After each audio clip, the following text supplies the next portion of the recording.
Excellencies, distinguished guests, and participants. Assalamualaikum warahmatullahi wabarakatuh, and a very good morning to all of you. We are delighted to welcome all of you to Engineering webinar, the first series of Global Keynote 2023. My name is Sarina binti Jantan, and I will be the MC for today's event. On behalf of the organizing committee, we extend our appreciation for your presence today. Before we proceed, I have a few housekeeping notes to make.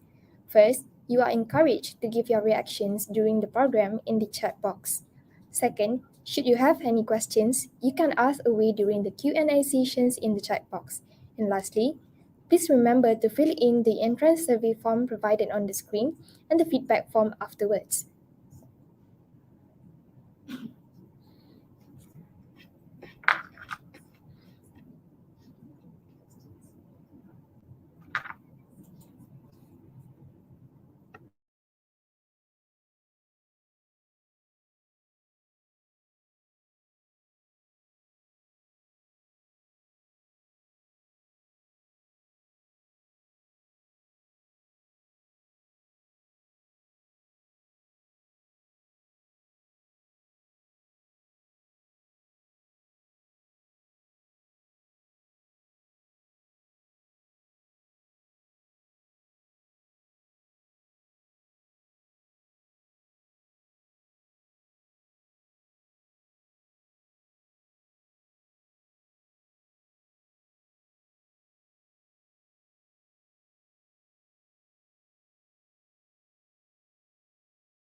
Hello.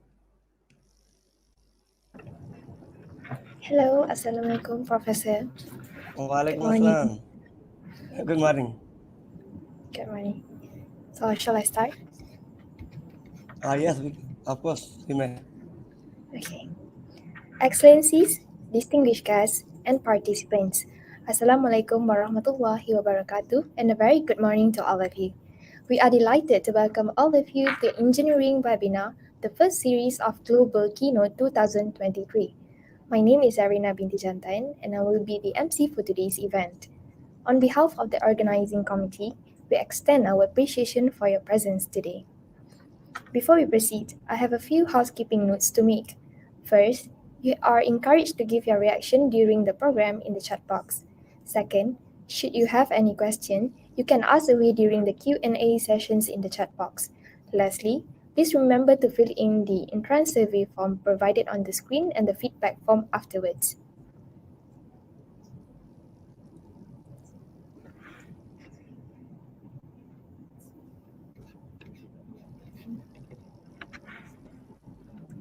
Ladies and gentlemen, Global Keynote is an international program and a collaboration between School of Chemical Engineering Student Society, PERCA, PSSKM, and PMKE, which is hosted by University Technology Mara UiTM in Malaysia.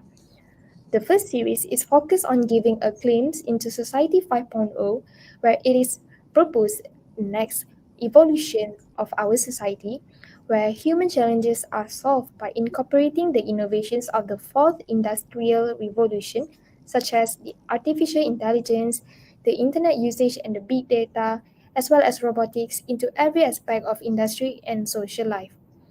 Our intention in conducting this seminar is to discover the path towards achieving various societal vision through diverse perspectives and to explore the diverse perspectives on achieving its vision. In this globalization era, we can form a transformative environment where innovation and inclusivity thrive, especially through a harmonious integration of technology, humanity, and sustainability. So before our session start, please allow me to briefly introduce our guest, Engineering Professor Dr. Abdul Sattar Saand. Professor Abdul Sattar Saand is currently working as a professional motivator, mentor, and researcher. He possesses a wide knowledge regarding the definitions of Society 5.0 as well as the strategies to achieve the visions for a better future. He is invited for that very reason so that we can learn how to attain the vision of Society 5.0 for future growth in Malaysia. Without further ado, please welcome Professor Abdul Sattar. The floor is yours.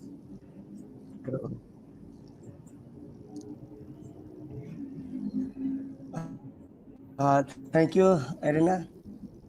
Welcome. Should I start? Yes, you may, sir.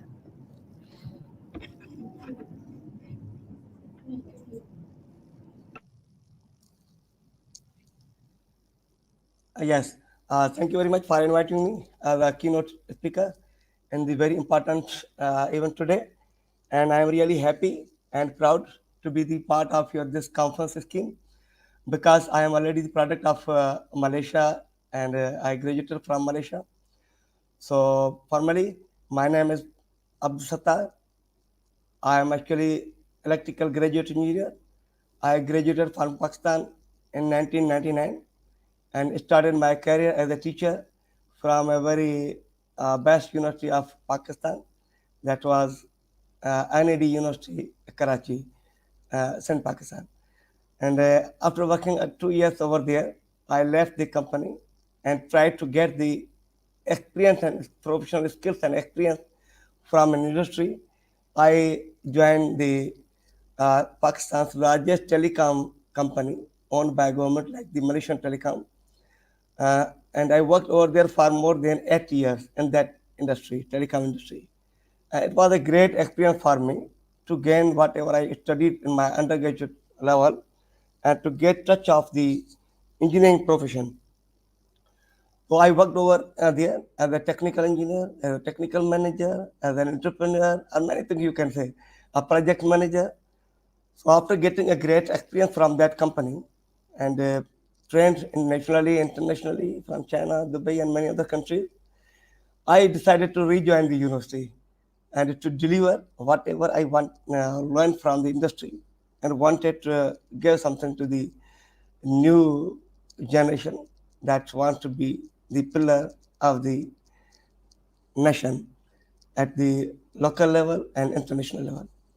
So in 2009, I resigned the professional job that was telecom engineer and joined as university, the university where from I got my bachelor's degree.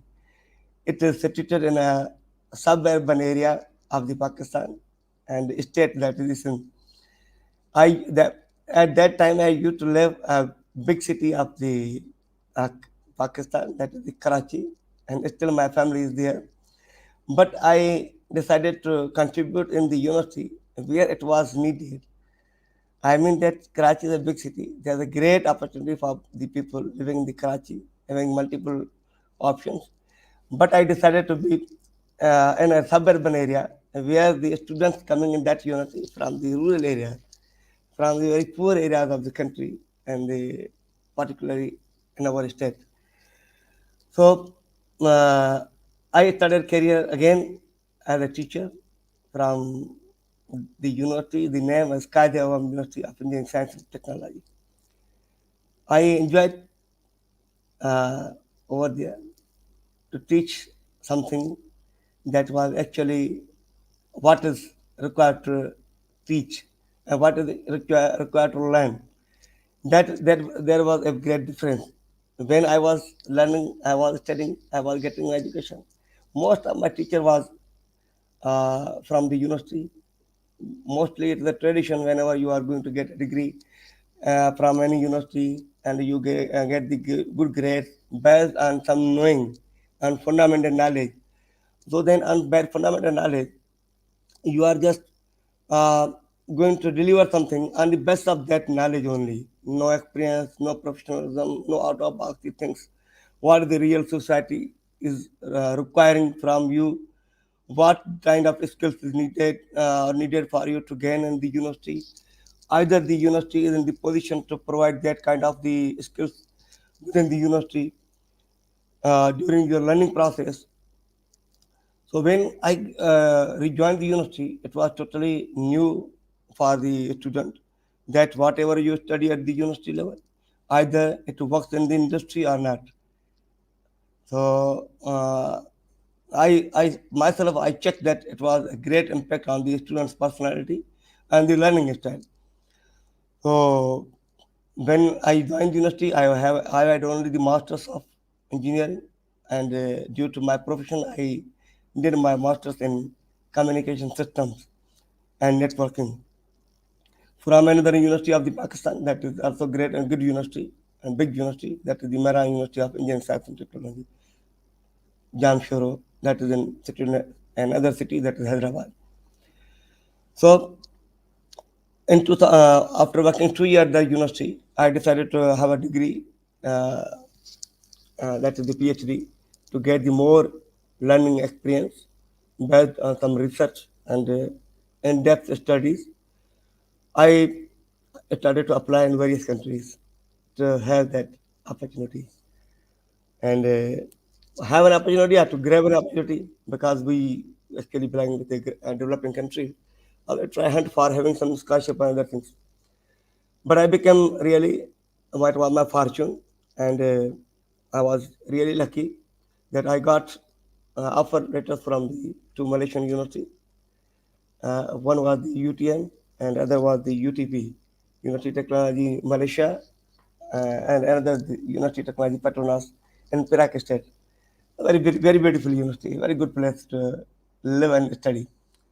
So I prefer to join the University Technology Petronas because at that time they were offering some monthly stipend on the form of graduate assistance GA and tuition fee waiver in the form of teaching you are going to teach over there. So I got to benefit that in the 6 month I was supposed to teach over there for 72 hours for my tuition fee waiver, and it was great experience again to teach in an international university. and for doing the research, they were giving us some reasonable amount. When I joined the university, I brought my family over there within 1 month, and they also stayed. And my children that at that time were uh, the age of 7 to 6 years, and they also got admission in the government school of the Malaysia in the Perak. So it was a great experience and a great place for me to learn and to learn. And fortunately, when I was at the University of Technology Petronas, we have had the students from various countries of the world, but almost 42 countries from the world, who were doing masters and PhD at that time and that university. The number of the graduate students were more than 800 at that time. Postgraduate student, masters and PhD. So it was a great opportunity to meet, to learn, to get the knowledge of various cultures and skills and attitude of the people.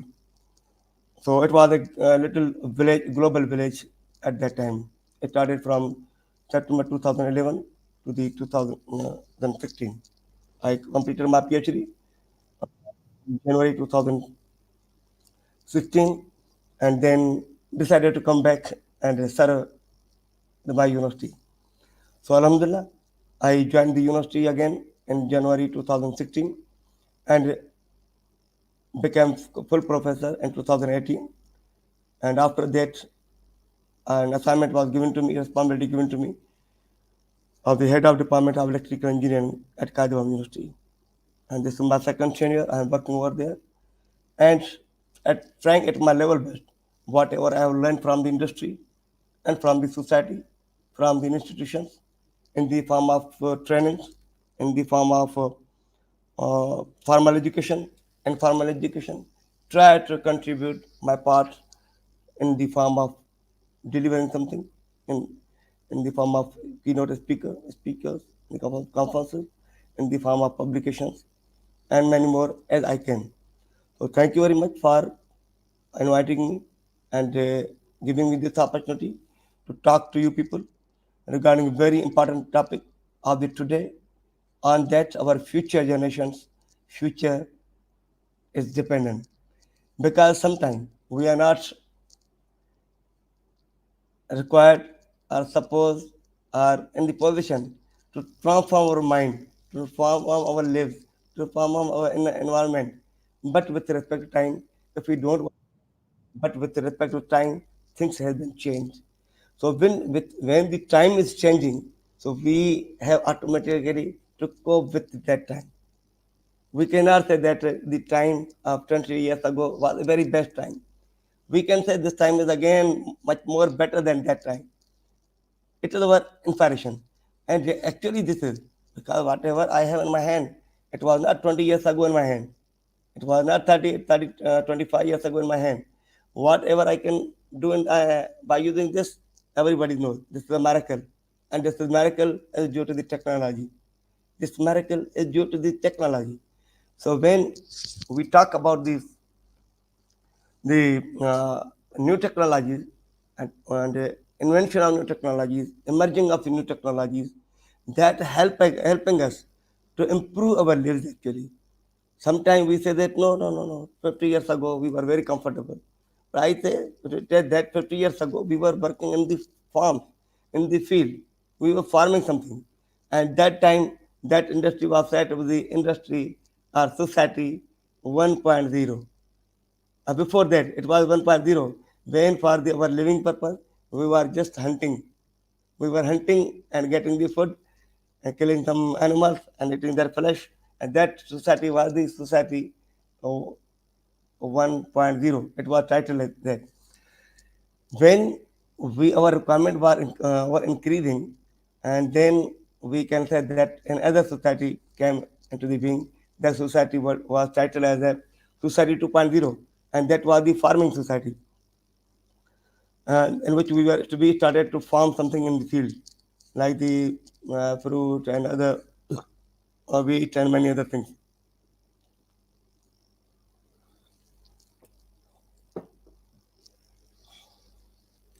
Then, with respect to time, again, I'm with respect to time, as the time was changing, our requirement, our demands are increasing. As we demand something new and we invent something come in front of us. Whenever we think, if we are imagining that after 2 years I am planning Alhamdulillah for the Umrah, and Allah Subhanahu wa Taala help us to manage the things for us, and we go for the Umrah or some other trip, international trip. We wish to visit any country.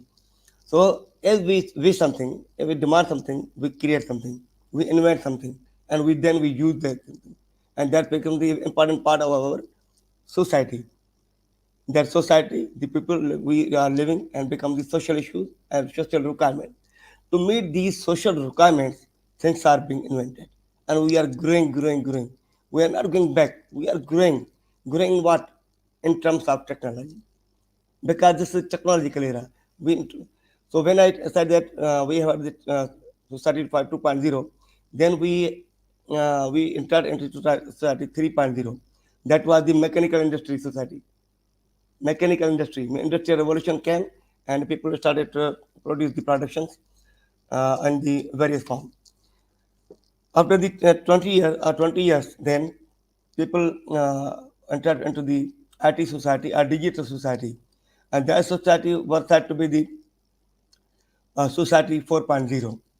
Then when society, now we are in the society 4.0.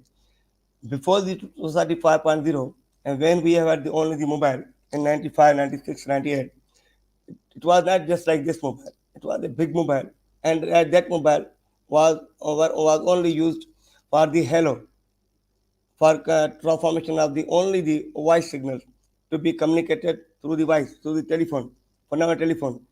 And we were fixed with a PSTN telephone network, public switch telephone network. It was fixed in the office or at home. But when we demanded that we need the mobility, we are arrested in our office to get your call and to be in contact with. So we got the freedom when the our requirement was increased. What requirement? We wanted a freedom in that communication area. Then the scientists, researchers started to study the wireless communication. It was already before started, but what they were required to invent or create, it was the mobile. Then mobile came into the market, and that gave us the freedom from the to be arrested on the an address or one batch or one in an office, single office, all the time due to office hour or at the home. When we got the freedom, and then we said that it is again considered as a mechanical industry 3.0. Then data or text was introduced. After the that text, we said that no, we need the internet connectivity. Internet was invented, and we got the internet connectivity. Now we are totally depending on this internet. Today, what this internet subscription, we are connected together, and I am delivering the lecture. I have no need to come to Malaysia now, but I am virtually in the world. Now, this virtuality is actually the new society. This is decreasing the gap between you and me. As I can say that due to this invention, this is society, this services, these applications had decreased the space between you and me, and that is said to be virtual. Virtually, we are connected. It is the actually fusion of the cyberspace and the physical space. Whenever we two people are connected together and listening to each other, talking to each other, having no difference that either I am in the Malaysia in front of you physically or virtually. That is actually fusion. That fusion had merged the cyberspace and physical space. When we have got two merger, one is the physical space and other the virtual space, then that is said to be the new society, and that is the society 5.0. What are these benefits? Why we said that the society 5.0, and why we are entering? Because we have already facilitated by using the society 4.0, and we are enjoying it, still enjoying it. Everything, mobile, um, uh, uh, telephone call, video, audio, television, news, banking, interaction, learning, everything is in our hand. And that is actually the uh, pushing us towards the virtuality. So, by using these technologies, we are actually facilitating the society. Society is getting more benefit, and we can handle the social problems of the society by using this type of technology. When I say that when there is a merger of the physical uh, space to the cyberspace, then that is cyber technology. So how society 5.0 works, how we can meet these requirements, how the developing countries can shift their uh, systems, education, requirement, social life, business, energy, and so many things. By using this technology, we are going to see step by step, right, step. And I am sharing my presentation over here. That will give you the broad idea.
Is it visible,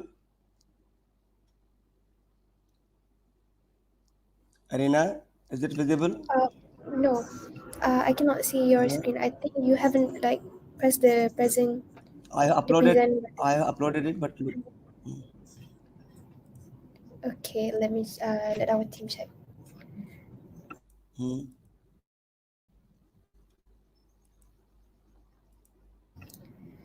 Can you see like the present button uh on the stream yet? I am looking at my. Okay, we can see it now. Yeah, it's coming now. Yes.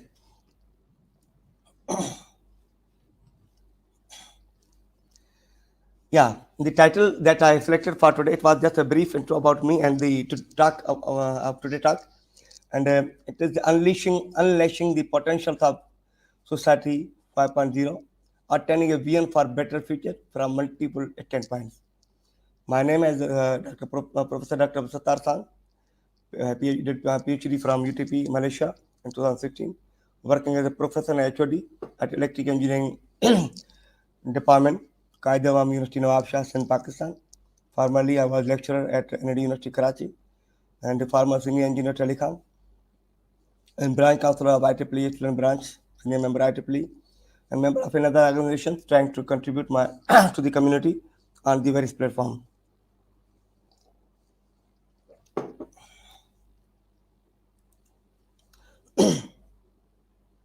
Abstract already read by the arena.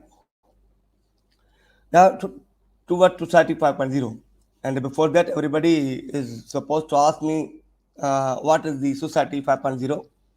So basically, concept of society 5.0 is a centered on human well-being. Well-being means we want to facilitate the society in various perspectives. If you are already known, maybe you have got some great ideas in your university, and your curriculum is totally depending or meeting the requirements of sustainable development goal proposed by the United Nations and targeted to complete or fully in 2030. They are the target of United Nations, and we have 17 sustainable development goals. So it is not important that we are going to contribute an hourly goal, but we have to contribute. If we are the university, then we have also to contribute. When we are the student, again we have to learn these things that we can contribute after graduation. We will have to be part of that sustainable development goal of the world and our country, our nation, our institutions, our family as well. So it is center for the well-being and happiness of the human beings. Actually, why? How we can say society 5.0, and it is sometimes it is said to be the totally technological based society. And at the beginning, we are going to talk about that it is centered the well-being and happiness of the human being, and ensuring that no one is left behind as pressed in the United Nations. It means that no one is left behind. Means everybody should have there no poverty, there should be equality, there should be no disease, there should be no environmental issues, and there will be no energy issues, clean water, good health. There's a great list of sustainable of the United Nations. So, Family Society 5.10 is defined as the human-centered society, focusing on the problems of the society. And that Society 5.0 is being developed by keeping in mind all the Sustainable Development Goal of the United Nations that balances economic advancement with the resolution of social problems by solving these social problems by a system that highly integrates cyberspace and physical space. Whatever I am doing today, I want physically available in any space. My system, my air condition, my any mechanical system, any chemical system, any electrical system working over there. And I am in my office, I am in my room, I am at my home, I am in my institution, monitoring and getting the information in that specific area and connected that physical area where from I want to collect the data and want to monitor, study, and analysis. And that connectivity of the physical space with the cyberspace, that is totally digital space, is said to be the Society 5.0. So it labels the current information society as the Society 4.0. As I said, that is the information society, yeah, ICC society. Previously, industrial society 3.0, which were preceded by the society 2.0, farming society, and the society 1.0, that was the hunting society. So life started from the hunting society and migrated to the farming society, then migrated to the society 3.0, that is the industrial society, and from industrial we migrated to the society 4.0, that is the IT society, ICT society, Information and Communication Technology Society, and now from that society we are going to why shifting to Society 5.0? Because in Society 4.0 we can collect the data, we can store the data, but we cannot have the merger of the data. Remote sensing is not there, remotely access is not there, remote analysis is not there. Just we are going to store something in a cloud or something that is stored over there. Everybody don't have the access to that information. But what will happen in Society 5.0 when you are gathering the information from various sources? All the information will be stored in the cloud, and every society member, every person have access to that one. Similarly, as we can get one example of the Chat GPT. Chat GPT is a model program. If sometime I write in the Chat GPT, I love you, he replied me that I'm thankful. Thank you so much for your care and love. But I'm sorry, I'm a model program. I cannot reflect you the same thing as you. But again, I'm thankful to you. It is programmed. There are several billion artificial neural networks are connected together and responding to us. How they are getting information? They have a billion and a trillion of the data in this chat GPT. Whatever we are going to talk them, they start to talk with us and reply with us. And in a beautiful way, in a new way, in a unique way, they reply us. It means that data is available there, but it is generating the information for us, whatever what we require. And everybody has the access to that data. And that is the first and great example of the Society 5.0, that we have the access to the information and data that is collectively available on a common platform where from we can access the things. Another example, suppose we need a book to be downloaded from any server. Simply, we were using a platform that was PDF drive. What is PDF drive?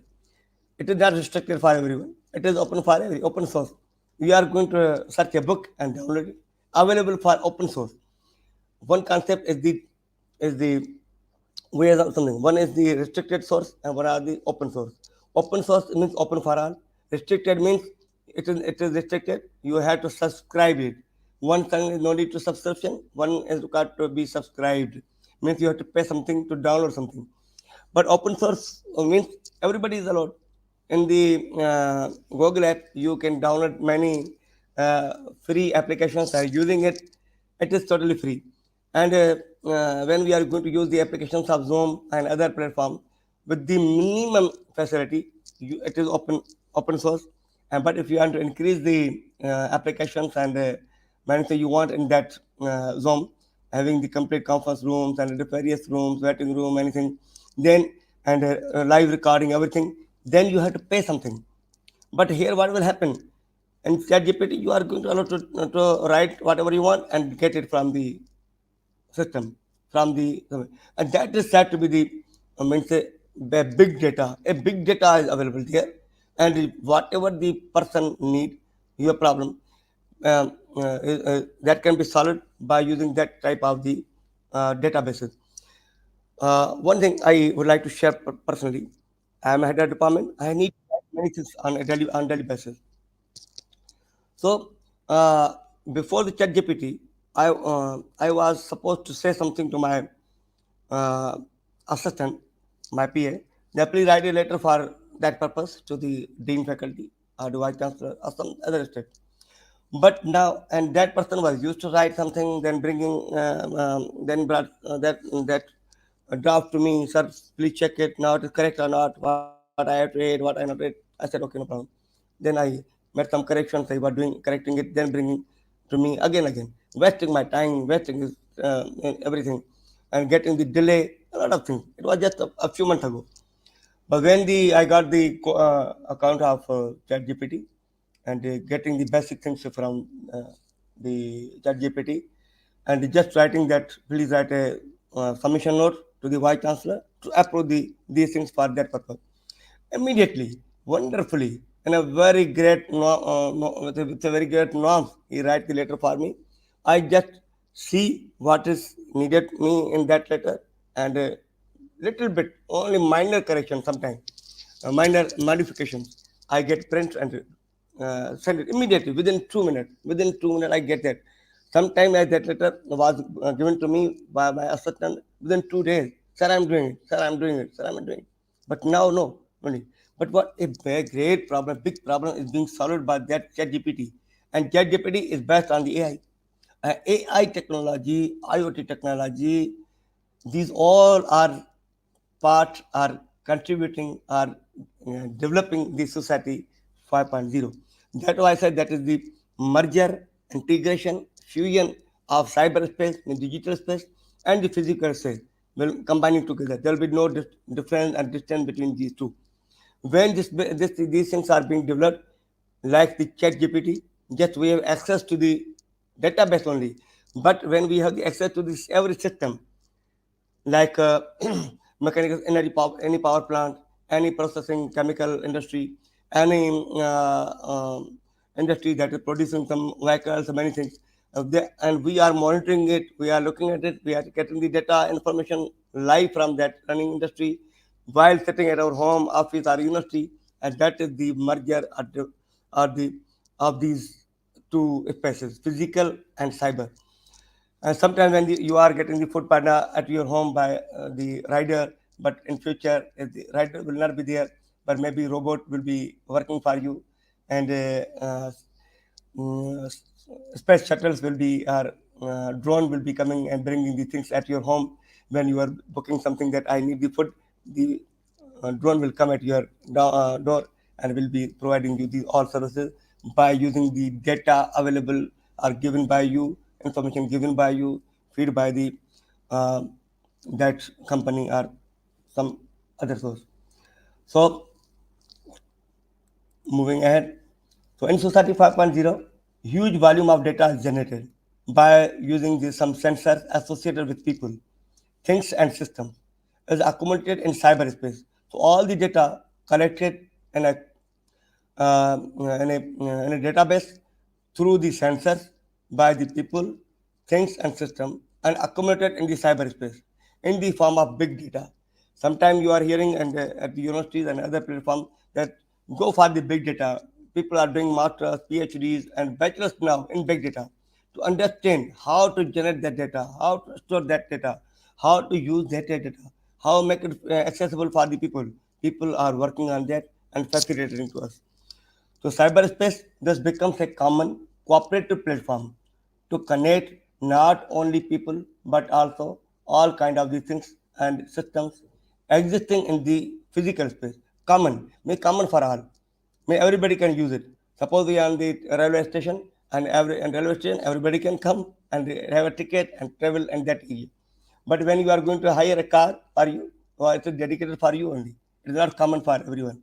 It is a private car or you are hired their car as a rent A car or rent B car like that.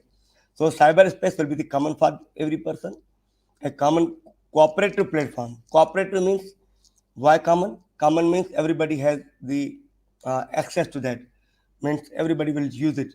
And cooperative platform means it is not a single entity is working over there. Man, it is the integration of various technologies together and bringing a data in the form of big data and giving us the access to that data. So, uh, so the big data, and then big data contains so such volume of the data that its timely processing by human brain is impossible and requires artificial intelligence tool. So that is why ChatGPT is giving us the great answers, solving our problems because of the artificial intelligence is there. Artificial intelligence based modules are already deployed in that system and giving us the response in a near nanosecond. So the results obtained by processing the data by AI, artificial intelligence, are feedback to the physical space in various forms, such as knowledge we get to the human, a control command to the machine and the system. We can say AI-based robots are being developed. They are responding to you. Maybe you have seen that a few days ago, Elon Musk was having kissed to his robot, and that was totally AI-based.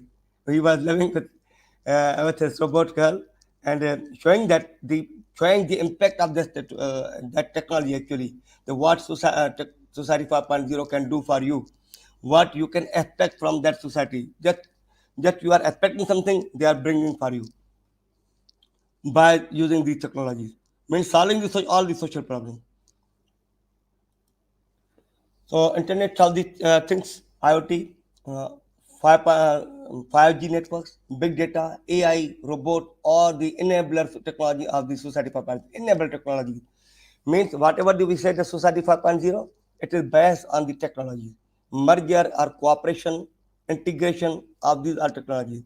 These all technologies are facilitating the society, that is the revolutionary society, smart society, super smart society, that is considered as in Japan, that is super. We are creating, developing these super smart society, that is society 5.0, is based on these four five technologies. One, the IoT, Internet of Things. Mostly you have seen in your universities the undergraduate students making their many projects, final year project based on IoT, using some IoT kits and controlling the things, robot, vehicle, electricity, home electricity, showing the impact that how we can connect remotely these things, how we can collect the data remotely by storing that data in the cloud again. Some companies is sponsoring us the space in the cloud, giving the access to the cloud that you whatever the project you have developed, you may connect that device, physical space device, to our cyberspace, and everybody will be in position to monitor the your project, the functionality of your project, the data being generated provided by your project will be available in the cloud, and then from cloud you can everybody can access it. That was just one small example to give the means introduction to the student in our country. Uh, telecom company, China telecom company, that is Huawei company. They were giving us the free access IoT kits in the universities and free account in the space, just to market or to give the awareness of that technologies, that how they work actually. So the IoT, 5G networks, 5G network, mobile communications, big data, AI, and robots are the enabler technologies. But without these technologies, this society 5.0 is incomplete. So now emphasis is given to learn these technologies in the form of short courses, in the form of uh, diplomas, diploma courses, 2 year courses, 3 year courses, and in the form of 4 year graduate, undergraduate courses all over the world. These things are changing, and people are also changing their mind toward these new technology to learn these new technologies, because they will be sourced to use and also provide the services to the society for meeting their requirement. So whenever I say at my university, what is happening now? Students are not coming for the conventional technology. They are coming still, but there is a rush in the admission in these all the areas.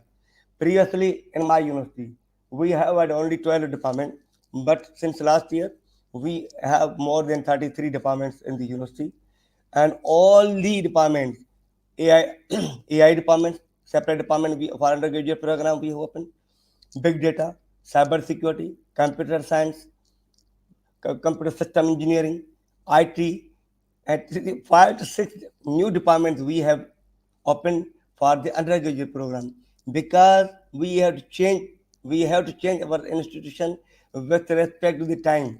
Otherwise, the time will leave us behind. So if we want to cope with the time, you have to change your mind, whatever is required in the society. We cannot say, oh no, it is very difficult for me, lala. No, it is difficult. I cannot go for that. So, but we cannot stop that time. The time, that is technological time, and it is very fast time. That technology moving, or the data is moving with the speed of terasecond. We always we look at case ourselves pride that, oh, the internet very slow. Why? Why we are very worried? But I am slow. I don't want to be fast. I don't want to work with this in technology. But I say my internet is slow. It is no, no. I am. It is bothering me. Please change, increase the speed of my data. Increase the speed of my data, because I want to run the applications very just in a microsecond level, nanosecond level. So I want high speed. I want to say that the data should be the in terabyte per second, terabit per second, not the 2 MB. I always claim, give me 100 MB. Mbps, megabit per second. Speed should be 100 megabit, 200 megabit. Why? Because I want the high speed application. I want to try my data within no time. Then we should have to keep in mind that we have to cope with that time. Wherever we demand that it should be very, these things should be with high speed. So we have to change our mind, our attitude, our living with respect to that time. Otherwise, this time and technology will leave us behind, will leave us behind. The time and technology will not listen our grievances. They can solve our problem, but grievances and cry that we cannot hold. Oh, how we can meet these requirements? But things have been changed. Things has been changed. When I was getting my undergraduate, it was not with old time. It was starting from. It was started from 1994 and ended at 1999. At that time, computer was not common. And sometimes when we are in the lab, our lab technician said, "Oh no, no, don't touch the computer. It will be, it will get some problem. Just touching the computer, it will get a problem." Now, it is not the scenario. Scenario or environment has been changed. Now everybody has his own laptop, has on mobile in hand. So why? Because we have changed our lives. These things have changed our living style. So if we want to live in the society that is most modern society, society 5.0. So we have to learn first this is society, and after learning this society, getting education for this society, it will be comfortable for me to live. Suppose when I was in Malaysia, I my focus was on the just to get the the studies and to do research. I was not focusing on the Malay language because I was comfortable at that time with the, even though Malay was very simple, I learned a few things. But my children, those were in the age of 5 to 6 or 7 years, they learned the Malay language within 3 months. Within 3 months, they were talking Malay with very high fluency. Whenever it was needed to talk with any Malay people on telephone, I used to ask my son that, Talha, please talk with him. When he was talking with them, and after meeting with that guy, he said, "Who was that guy? You said okay, sir, another Malay guy, boy to talk with me." I said, "No, he's my son." So they got surprised at how he has changed his thing mind because it was interesting for him. His focus was that I have to learn that Malay language because I'm in the school. And he learned many things. Still, they are talking at home sometimes. Now they have become elder and they study in the university. So, as these things have been changing, we have to change. If we want to change our life, we have to change our mind with the change of the time and technology. Time and technology and environment. What the environment? Environment can be technology. Environment can be the physical environment. So we have to change. So how to change, get the change? Whenever we get to some knowledge, sometimes we are confused. Oh, what about this movie? I am hearing about it. When you hear something about that movie, then your interest develops and you try to watch that movie and you become pleased that, oh, give your comment. Either it is good or it is bad. Its limitation, its benefits, or its merits, or what was the lesson of that movie. You try to then after learning something. So when you learn the something first and then enter in that area, you enjoy the all the benefit of that technology, institute, or country. I always wish to be in Malaysia because I lived over there. I drove all over the almost Malaysia and also went to Sabah and uh, Sarawak and other places also. But almost I visited Malaysia in my car. I started from Perak to the Kedah and many other places also. Kuala Lumpur, drove throughout Malaysia almost. But now I explored the Malaysia and got almost good information of the Malaysia and enjoyed that one. And whenever I now visit the Malaysia, it become not new for me. It is totally, I feel that it's my second home. So why second home? Because my elder brother, who was the pro vice chancellor here at the university, retired now, he also got PhD from Malaysia, UTM in 2008. And my other nephew also worked over there. And many other my relatives are still in Malaysia. And so we can say Malaysia is our second home. Why we can second home? Because we have changed our mind. We lived over there and we got some very good things from the Malaysia as well. For getting something, you have to move. You have to learn the things. The my objective for getting that example is just for that. So, these technologies help us in realizing which technologies IoT, 5G, big data, AI, robot. uh, these are really forwarding look society and overcoming the existing limitations of human and society and system. What are the limitations? As I said that I have no access to the common data. Who will solve my problem? These integration of these all the technology will help me. I say that still my internet is not working well. At the beginning, you saw that I was switching from the here one locally provided internet that was the on the wireless local loop. I shifted to the mobile network because it is an international company and giving me great data and has no distortion and flickers in and that data I am using that one. So the integration of this data solve our human problems, limitations of humans, society, and the system. And IoT is a genetic concept of the extending internet connectivity, internet of the things to any physical object, machine, people, and animal. By using the IoT-based, IoT-enabled devices, you can connect the people, any object, any physical object, or an animal to be connected with the network, with the system, and you people have access.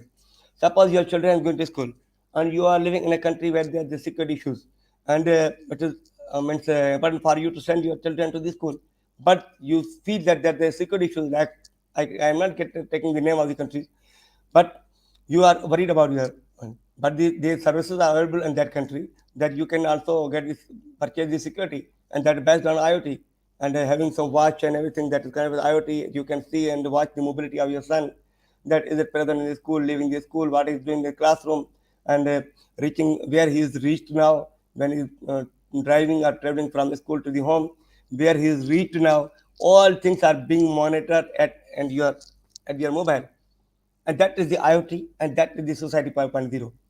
Make it again clear that when you are monitoring the mobility of your son, sitting in the classroom, moving in the school, and traveling from school to home, and you are watching it throughout uh, and by using this mobile or the internet, you are connected, means your son is physically connected with the internet or IoT or Society 5.0. That is the Society 5.0. Because that solve over my problem, that I am very comfortable that I am watching my son what is doing in the school, and is he safe in that area or not. So if you are in a big market, you are being mindful by your mother that he or she is in the big market, and either somebody is disturbing him or not, whatever the things are happening in the markets, big markets or big mall, you are watching him or her. So this is the connectivity that is provided by the Society 5.0. So various types of sensors attached to that IoT device monitor the environment they lie in and generate huge data in the form of video, image, sound, weather, condition, system operation, logs, mean data, to few name. So these all things mean being captured by the sensor, provided by the IoT devices, and connected with the all through the network 5G and AI, robot, many things. So to imagine the tremendous of the data generated by IoT, think of the self-driving car, as I said, a self-driving car equipped with the numerous sensors, cameras, produces 1 to 4 terabyte of the data per day, equivalent to the volume of the data currently consumed by 2,660 internet users, or maybe a little bit more. But that data is generated by the big data in the moving car. And that is the miracle. That miracle has been realized by these technologies, integration of these all technologies, and in the form of Society 5.0.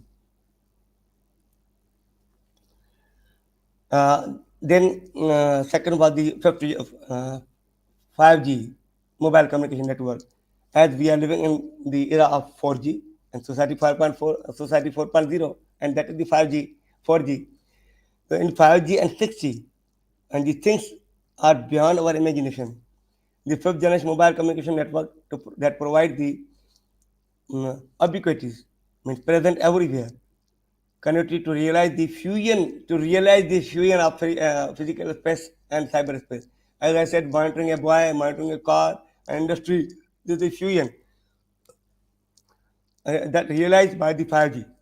It is capable of transmitting a huge volume of data, about 20 gigabit in every second. In every second, can you imagine that we have the data that is the 1 MB, 2 MB, Mbps, megabit per second, 100 megabit per second. This is in terabyte, in gigabyte, uh, million devices in any area of every square kilometer.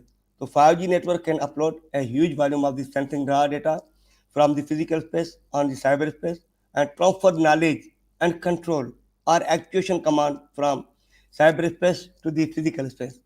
And that is the means help of the 5G network, fifth generation of the mobile communication network. But currently we are using the fourth one. And then AI technology. How an AI technology can support us? AI enable machines to learn, infer, and make an intelligent decision like human. AI has capability of processing big data in a short time, exceeding the capability of the human. Because human cannot think in that time as the AI thinks and as model. AI is now being used to solve our numerous problems, as I gave you the example of ChatGPT. In the other domains such as healthcare, manufacturing, transport, mobility, energy management system, weather forecast, safety, and so many other areas. The advancement of IoT and the reduction of sensor, uh, sensor electronic price have made it feasible to collect a huge volume of the data using the such resources, technological resources like AI, 5G, and IoT. Similarly, the availability of the sophisticated computation facility in cyber cloud has made it possible to process big data via AI in a short time. More volume and diversity of the available data are available. The better the AI system can be trained so that they can be produce higher accurate result. Trained. One thing is again, AI. AI again is trained by using something, some program, some model based on the higher level languages. What is the higher level language? That is the machine language, which is the JavaScript, and many other things like that. C++, many things. These all are based on the models are based on these, and then integrated, and the systems are trained by using these models. So the scientists and researchers are still working to improve the AI functionalities, and train the AI systems. Robots are the agents in the physical space. They work on the behalf of the human. Actually, they are our replacement.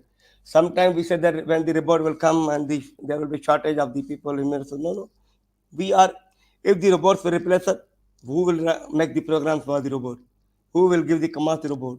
Who will work on the AI? Who will develop the AI program? Who will design and develop the AI robot? Who will design and develop the parts of the robot? So we are changing, means we are changing the technology actually, changing the technology, changing our working style from the man to machine. But behind we are creating several opportunities.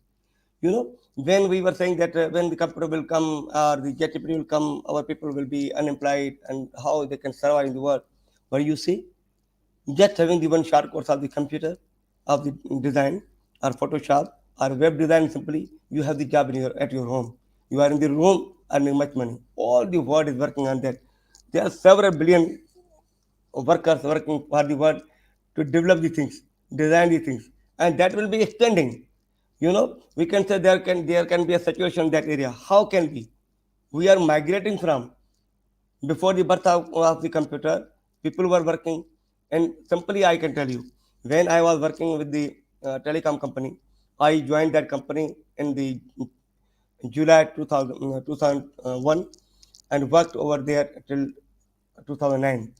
When I was there, still the old systems were running. We have a telecom um, exchange, telephone exchange, big companies, big office, and that we have a very huge system for working to provide you this voice services only. But these all system have been finished now. We have cloud space now. We have virtual space now. We have virtual telephone number now. We don't have the system. But when I joined that company, we have a physical connectivity. And that is the circuit switching was there. We were physically connecting the people with the system. Then we were storing that data.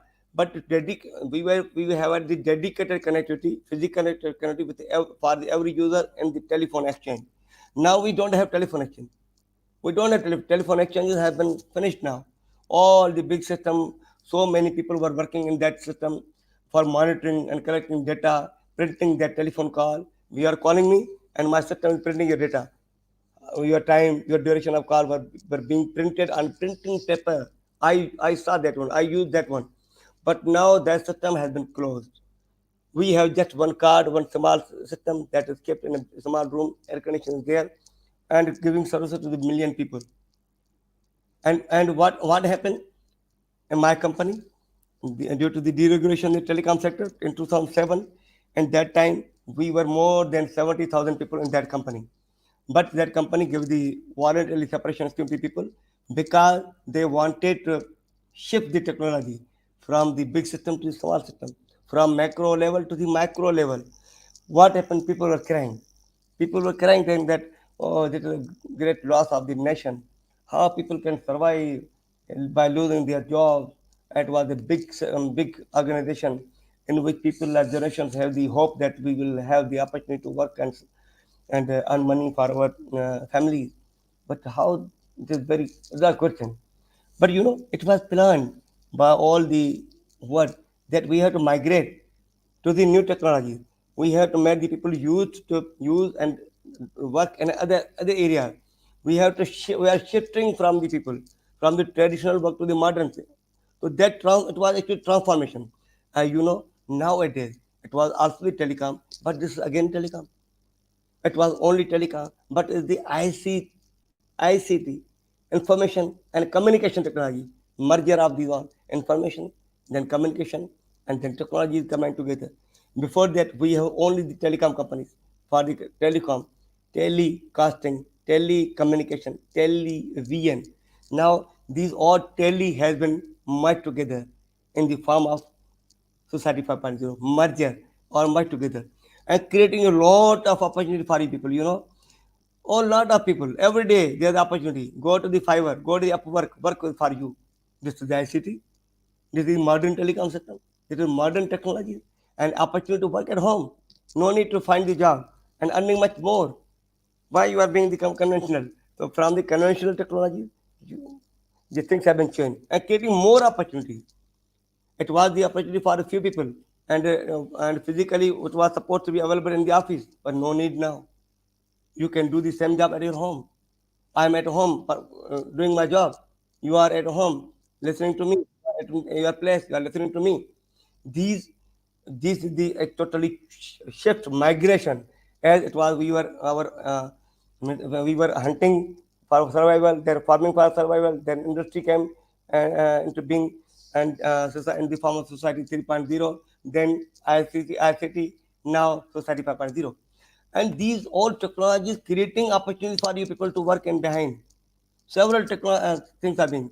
So our hopes are high.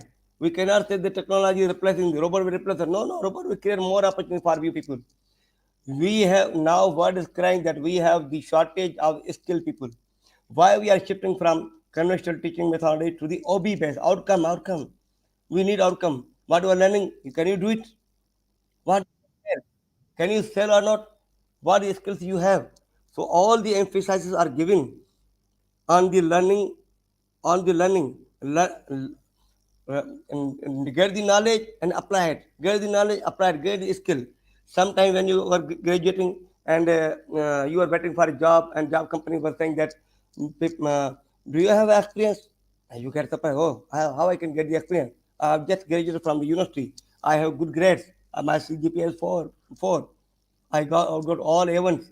How you can expect the experience from me? Oh, okay. Well, then what you can sell? What do you mean by sell? I have great knowledge. What can I do of your knowledge? Can you apply that knowledge? Sorry, sir, I don't have experience. Then I'm sorry because I am paying from my pocket. I want from you just now start your work, but you don't know how to open the cap of this one. No, I never opened this because this work was done by my mom.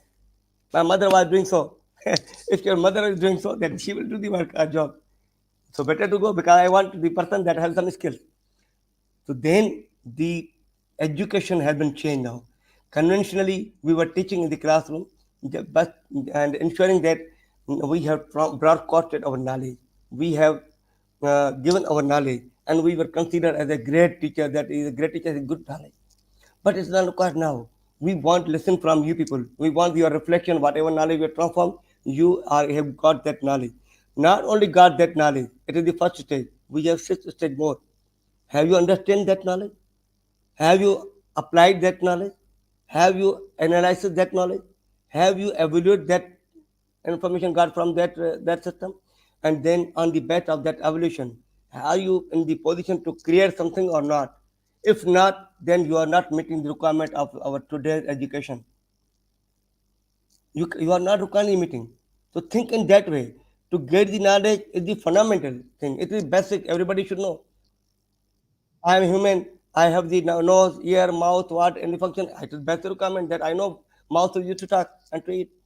Nose is to smell. Eye is to see. So what? So then what is the next? If I'm a chemical engineer, I have learned I have studied all the subjects and got every information. No, information is required to be. You all must know about all the chemicals, all the fluid, everything about the fluid mechanics. That is information, basic knowledge you need it. After getting that knowledge, you have to apply that knowledge. If you are going to apply, Then after when you apply, you will see some responses of that system after apply. When you get the response, you evaluate your response. After evaluation, you see what are the limitations of that system. When you see the limitation, you try to cover that limitation. When you are covering limitations, improving that limitations, you are creating or generating something. Now we need the person like that. What is required to that? If you are doing so, and you are undergraduate level at your undergraduate level, then you are going moving towards society 5.0. Then you are moving toward that. Otherwise, no. Sorry, everybody will say you sorry. I say I have read the age books and the university. I know everything. Blah, blah, blah. Okay, but what is the difference between you and that book? Book is also filled with that knowledge. You are also filled with that knowledge. But then what? So you have to apply that knowledge. You have to get the skills from that. That is an outcome based. Outcome. What is outcome? That is what we in the end. So the all the means Washington Accord and OB has designed the 12 attributes of a graduate.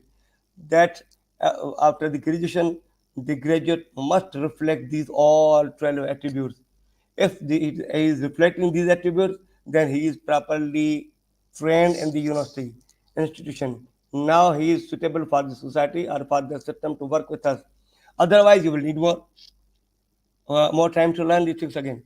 So these things are changing, and we are also changing our education system, and that is basic requirement. We are not worried that society it will be difficult for the nations like me, the nations in which I am living, the country in which I am living. I must be in fear that I am still under the developing countries. How I can talk about these societies? Where from I can learn? No, I had to change. I had to manage my resources. Even though I have shortage of my resources, again I have to manage because if I will not manage, I will not work with the time and technology. It will leave me behind. It will leave me behind. So that is why I said in our university we are living in a remote area, in a suburban area, but we have now 7 to 8 new departments that has started to teach this, and we have got a lot of attraction. People from villages that are getting admission over here. That no, I will get admission computer related area. Either it is AI, either it is IoT, either it is BS in IT, computer system engineering, but related to computing and ICT. I am not going to the conventional area like electronics, electrical, mechanical. No, it's better to go there because there are a lot of opportunities. They are looking for opportunities, and they said that the digitalization when we have the analog system, which it was the silo system. Digital system, it was we are talking digits 0101. It is faster speed. So we have to move with this digitalization. We have to move with these that digits. So people are interested to learn now. It is time to learn and adapt that digit and everywhere. So now creating the smart society based on the things I discussed, the AIT, IoT, 5G, robot, and everything. So countries in the world have come up with these various futuristic visions. Their Industry 4.0, digital transformation of the manufacturing sector through the exploitation of the connectivity of AI, real-time data is an example. It is related to the digital transformation of the economy and started by Japan. And Japan was very serious in that adoption because there the people are getting old age over there and birth rate is very low, and they want something new that how they can cover that gap. And in the Japan, the job vacancies or worker vacancies is increasing for the international people because people are getting old, and they don't have the great big number of the young generation. So that is why they said that it is not the solution that we give the immigration to all the people coming into Japan and migrating from their countries, and like the Canada and others. But we have to develop another alternatives that can meet our requirement, that can solve the society problem. And it was a great thing. And they approved in their government organizations like National Assembly, and at the government level, they met their policies and working on that society. By following the Japan's concept, all the world is looking at that. It is a wonderful idea. and it is requirement of the time to migrate from the society 4.0 to the 5.0. So Japan Society 5.0 is more than just about the economy. It is about the digitalization of the whole society. They want to make it digitalized for making it super smart society. Along with the economic development through the new values creation by provisioning high-tech products and services, Society 5.0 actually focus on solution to address the social issues. Like what? What are the social issues that the Society 5.0 wish to solve? Increasing energy demand, food stuff demand, safety, security, climate changing, aging population, to help the aging population, regional inequality, economic disparity. These all are the social issues, and how these technologies can solve. Yes, this is the question. There's a big room in these two lines. There's a big room for the study, analysis, and research. How to go for that? What in what area we work on? So social issues, increasing energy demand is increasing. Then we have to work on energy management, energy utilization. We have to see that how electrical energy is being managed or utilized, and what are the requirements of society. Wastage of the energy, how energy is being wasted, how to control the losses in the energy transmission, generation, and distribution, as well as in the utilization. And but we are not monitoring it. If we are not monitoring, there are a lot of loss in the transmission line. There are loss of another industry. Industry is using the heavy motors and like that, and reducing the power factor of the power, electrical power, and that is again the loss. How to monitor it? And so we have to generate the system society by using Society 5.0 that easily can be monitored and evaluated by using the technology that is Society 5.0. Integrating that all the transmission system, getting example only, then generation system of electricity, then the distribution system of electricity, utilization hub of the electricity will be required to be monitored for the proper management sorry, of the energy. This is for only one example. Debate can be, time is limited, so I cannot talk about every area, but this I taken just one example of electrical energy. So a mechanism has been established in Japan under leadership of the Prime Minister Abe to implement Society 5.0. So multiple stakeholders related to sustainable development goal promotion, ministries, local government, NGOs, research institute, business organizations, and universities are engaged in it. There is a great role in of the universities. Universities are the actually the pillar of the national development, because we have the young herd, and that has the spirit and power to learn these things, and that is the best of the every institution where from we are producing the engineers, scientists, politicians, decision makers, managers, every the designation is being produced from the university. So there's a great role of the university. So things are always started, must be started from the universities. So now uh, our universities have to change. As I told you that in our university we have opened new department because of the new requirement of the society, requirement of to meet the requirement of society 5.0 and to contribute in the sustainable development of the nation, of the at the global level, sustainable development goals of the United Nations, that is for all the countries. We have to contribute for in the society in that area. So how to contribute? As we are transforming from the conventional society to the digital transformation society, and digital then we have to go and move for that. So our universities all over the world have to increase our focus in that area. Now it's time. We cannot eliminate, we cannot stop, we cannot close the conventional system, because again we need the civil engineer, we need the civil system, we need the electrical engineer, we need to design the electrical engineer, integration of electrical engineer through the system. We need it again. Mechanical system again will be required. I am not saying that demand is decreasing, but attraction and demand of this area has created a lot of opportunities for the society. As we said, the population is increasing. Okay, increasing, opportunities also increasing, but new directions, new opportunities have been created. So this is the means optimistic, to become some optimistic that there are always opportunities. There's the room of opportunity. There's a room for to work in. So there are a lot of opportunity for you people to think and work on that. So, so this will enable Japan.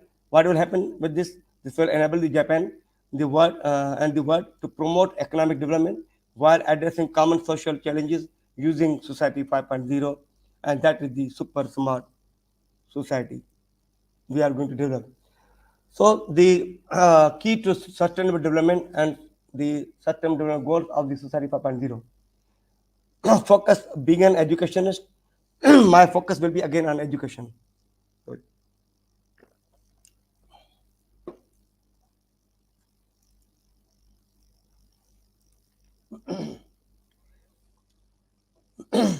So education is the key to the sustainable development, and education institutions are the foundation, are the places where we can give the great and demanding education to the pillars of nation. So the key to sustainable development for developed and developing nations is in particular new technologies in education are changing our ideas, conceptions, aims, and of education, not only for conventional methodologies, but new and modern technologies require to be changed. Education of these trends carries risk and danger. Definitely, where there's the risk, there's the gift. So there is available, but as well as the new possibilities. Also, if there's a risk and danger, then again the possibilities are created. As I said that we were in danger and risk that we are how we can survive if the people are losing their job and technology is coming. But opportunities are there. We have proved that there are thousand opportunity for thousand billion people in the world, and our reform need to be developed with an awareness of the both, awareness of the risks and danger and new possibilities, and creating the hope for the people that no, there's a big chance of the people to work in that area if the society 5.0 is being developed in the till the 2030. This all depends upon the quality education for the nation, which is striving to survive on only C are living below the poverty level with the miserable life. Suppose we the people, our poor people living on only surviving on the sea and living the poverty level, we have to improve our quality education. We have to improve our systems after giving the education, teaching people. And the sustainable quality education is the dream and agenda of every country. Definitely, we want to have sustainable teaching, and this is the part. Today's lecture is the part of that sustainability. That we want to provide the information to our students that what is required, what is expected from you people, not required, but what is expected from you people, what the society is expecting from you, and you must know, and what are the ways and paths you work on being a professional. And is there an opportunity for this chemical engineer? Is the opportunity for civil engineer? Yes, of course. There's not an opportunity for only the IT related technologies, but we have to integrate these all these systems. So when the person is working in the chemical engineering, in the mechanical engineering, he must also require to know the information of these technologies, because it will be required to interconnect the technology, the systems, mechanical systems, chemical systems with these all the integrations of all the new and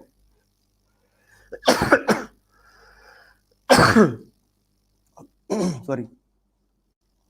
So it is the one pillar of the sustainable development of society in aspect of life, example in education, environment, and technology, which aims to ensure inclusive and equitable quality education and promote lifelong learning opportunities for all. This overall goal can be connected to some general trends affecting education and the information and technological age. We argue the education is key to future quality of human life and the sustainability of the world first. So we should improve our education before adoption of the Society 5.0 on equality basis, because the United Nations, the second uh, goal of the SDGs is the equality. E- Equality. We have to provide equal opportunities to all the. the human living in the world, and up in getting the education particularly to cope with these changing technological era migration that is migrating or from the society 4.0 to society 5.0, or from the conventional society to the digital transformation society. What is required to change in the education institution? Generally, education is being transformed in both formal and informal learning contexts by new digital technologies all over the world, but very slow in underdeveloping countries. In Pakistan, I can take the name of my country, is due to the limited financial resources and priorities for sustainable future, having somehow blurred vision, sometimes we can say. But yakinan, that blurredness can be improved and improving, alhamdulillah. What is required to change? Our educational aims and objectives must be clear. Educational ecologies and context of the learning should be changed. Process of learning should be changed. Process of teaching should be changed. As I said, it should be outcome based, or it should be activity based. It should be uh, project based. It should be discussion based. It should be query based. When you have these all the methodologies of teaching and learning, then you can effectively learn these things and implement these things. Not only that conventional teacher is teaching all the time in the class and it's enough for me to learn. No, no, nothing. You learn from this. Educational governance and policy that is very poor in the developing nation. So that is also needed to be improved and to see and modify and change with respect to the change in the technology and time. Change in educational aims and objectives. The trend of world education has shifted to a broad spectrum frame, and education for sustainable development helps students examine and reflect upon their professional responsibilities, capabilities, and personal motivation. This movement from the physical task to create strategic and analytical thinking is affecting the students' need to master the educational institution. Change in educational ecology. What is that? Educational ecologies offers a framework for thinking about educational sustainability, with changing understanding the context of the learning. Despite of all the talk technology transforming organizations and institutions, it is required to be argued that organizations and institutions that relate to education have to show obvious evidences of the change they have brought in their institution to, for the future generations and for the future society, small society. Either they are in position to impart that kind of education that the students learn the AI, IoT, 5G technologies, and other related ICT technologies, or have they changed their contents of the courses or the syllabus, imparting the education and mechanical engineering, chemical engineering?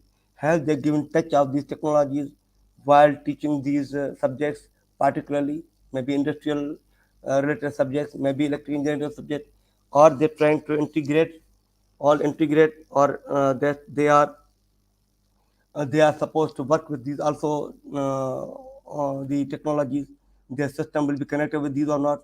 So it is required to change the content or to introduce these things in every area of the engineering, science, or technology. That, but there should be a touch of the sustainable development goals in every content of the every subject, and there should be touch of the society 5.0, and there should be touch of the technologies on which the society 5.0 based, that now how you are going to integrate the physical systems with these cyber space related technologies. If they are unknown to these, then what will happen?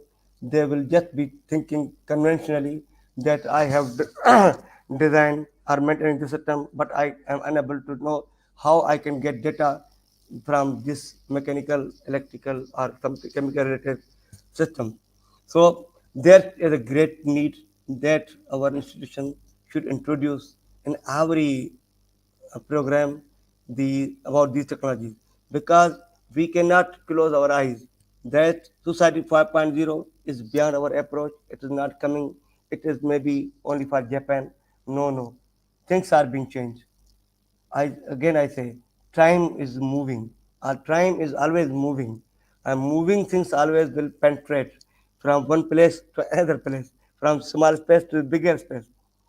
I born in a very small village, but move around many countries of the world. So with respect to the time, so time is not static. Time is dynamic. Time is instantaneous, changing with every point, changing, bringing change at every point. So we have to cope with time. We have to restructure the things to work with that time, with smart society, a society 5.0. And that is the reality. That becoming reality. Before 10 years, 12 years, this was not reality, but it's a reality. And we are enjoying it. And we are trying to work with it. So, and learning the things associated with these things. So we have to change the many things in our academia also. Changing learning process. Our discussion of new technology, digital learning ecologies shows how each shift also entailed changes to the process of teaching and learning. Means from the conventional to the outcome-based learning, with effectiveness of knowledge, experience, and skills are required now. No, not only knowledge. Previously, a few years ago, only knowledge was required to acquire, but no, not is not required. It is the basic need, fundamental need to know something. Then, on the basis of knowledge, you have to grow in the technology and the business, and the business and the new term that's entrepreneurship. If you are going to the technology, try to develop the technology. If you are to try to go for the entrepreneurship and that technology, again you need the basic knowledge. So knowledge is very important to go for the practical field or to go for the entrepreneur.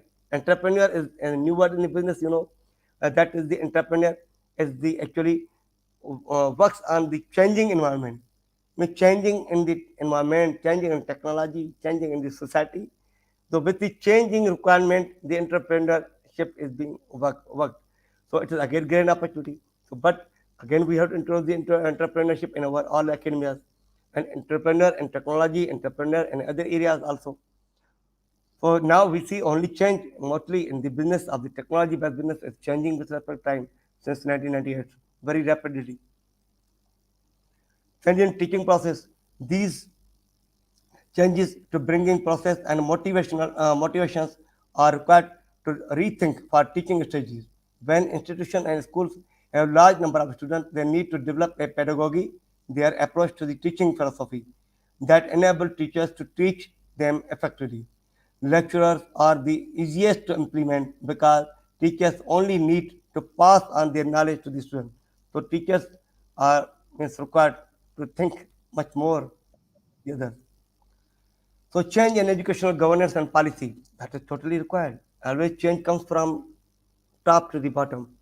Decision makers make the decisions and try to bring it at the lower level for the because fundamentally knowledge is the fundamental platform, is the first layer. If the people are living and we are the protocol in ICT, a 7 layer model. So first layer physical layer, and knowledge is at the physical layer, that is the human. To gain the knowledge, then apply that knowledge, then implement that knowledge, then and analyze that knowledge, then whatever you get from that analysis, that is evaluate that information, and after evaluation you will see the advantage or disadvantages or gaps, limitations, benefits. On the basis of that good things or bad things, pros and cons, you are going to develop or create the new things, and that is required from today's education. And based on this education, our future is based on these things.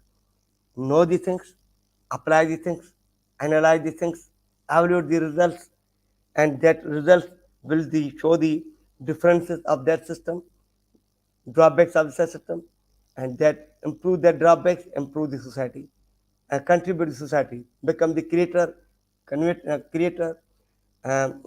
inventor, and scientist. And that is required. We require from you people that you think like in that way. Try to be developer. Try to be the designer. Try to be the creator, inventor, because you people can invent the new world. can explore the new world like the smart society and beyond that. So again, I can say that technology has played already a great role, and it can be said that learn the knowledge, learn the technology before bringing the technology, improve the education system, and that based on reforms in our education system with the help of innovative ideas and methodologies that may lead us towards new and normal, sustainable, and smart society. So at the conclusion, at the end, I can say that Society 5.0 is bringing a lot of great opportunities for the humanity, living humanity of the present and future, and it's a great room for we people, for us, for you people, to work in it. There are a lot of hopes and opportunities for you people. Always be positive, always be optimistic, and uh, uh, think always um, think about the changes, accept the changes. When you are going to accept the change, you are very you can live very happily. I am also a quotation writer in the sociology. So I always say that get education to train your brain, to get education to train your brain to live in the society. Education is actually training of the brain. So to always be a good learner, then you can train your brain how to change with respect to time. So always be the learner. So, so focus on the education. Education has a catalytic or like a chain effect on the well-being and individual and future of our planet. So education is very much important. If we are to end unsustainable thinking and practice will need a transformed system of education first to guide us into a prosperous and sustainable future in vision of Society 5.0 or smart society of the future generation. So thank you very much for giving me much time, and now we may have the question from the audience. I don't know how many people are connected because I cannot see here, Rina. How many people are here? Do you have got some question? If you have got the question, please WhatsApp me. It will be easy for me to read and reply. So, is it possible for you to share the questions if you got already? So, thank you very much, Professor Abdul Sattar, for the insightful talk. From this session, we have acquired plenty of knowledge that we can make use of it in the future. Based on what the professor have presented, I think the very basic concept of Society 5.0 itself is centered on our well-being and happiness without leaving anyone behind. So thus, Society 5.0 is focused on solving the existing social issues such as the increasing energy and the foodstuffs demand, safety and security, such and the climate change, as well as the aging population and the economic disparity. So personally, I'm also a user of these AI tools, so that I find it very convenient to get the answers to my thousand questions in such a very short time. And plus, these advancing technologies are also helping us to overcome the existing limitations of the humans, society, and systems. So I think now we can proceed with the Q&A sessions. The participants are also welcome to direct your questions to our speaker by leaving your questions in the chat box.